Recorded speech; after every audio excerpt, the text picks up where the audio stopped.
بسم اللہ الرحمن الرحیم۔ وہ لوگ جن پر جہنم کی آگ حرام ہے۔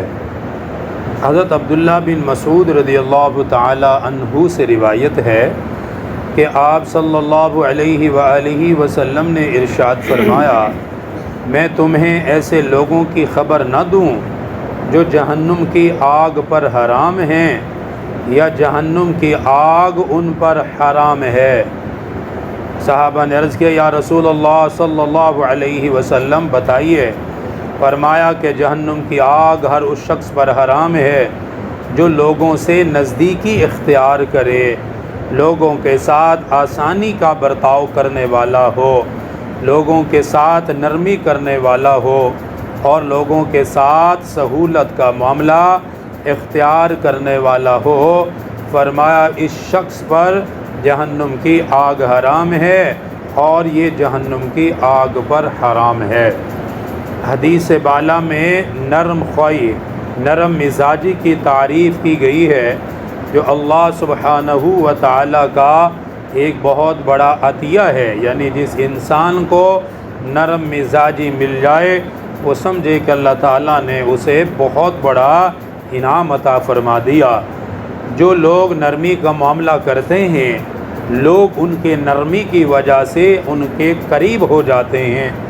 اس کے برعکس کہ جن لوگوں کے مزاج میں سختی ہو، جن کے بولنے میں سختی ہو، لوگ ان کے قریب بھی نہیں پھٹکتے بلکہ لوگ ان سے دور رہتے ہیں اور لوگوں کے دلوں میں ان کی کوئی محبت نہیں ہوتی۔ ہاں، جو لوگ نرمی کرنے والے ہوتے ہیں، اللہ کی مخلوق سے محبت کرنے والے ہوتے ہیں، لوگوں کے دلوں میں ان کی محبت ہوتی ہے اور لوگ ان سے محبت کرتے ہیں۔ اس لیے جو لوگ اللہ کی مخلوق سے محبت کریں، نرمی اختیار کریں، تو ایسے لوگوں پر اللہ جہنم کی آگ حرام کر دیتا ہے۔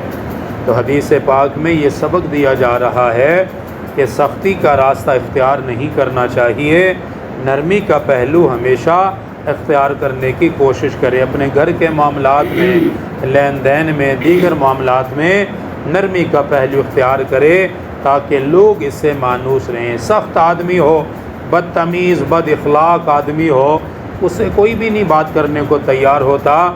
ہر بندہ ہی ڈر رہا ہوتا ہے کہ اس کی زبان سے پتہ نہیں کیا نکلے گا، یہ کیا بولے گا، کیونکہ اس کے مزاج کو سب کو معلوم ہے کہ اس کی زبان میں نرمی نہیں بلکہ سختی ہے۔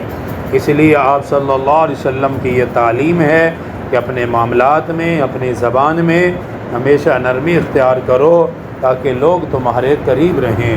اللہ تعالیٰ دین کی صحیح سمجھ نصیب فرمائے۔ الحمدللہ رب العالمین، والصلاة والسلام علی سید الانبیاء والمرسلین۔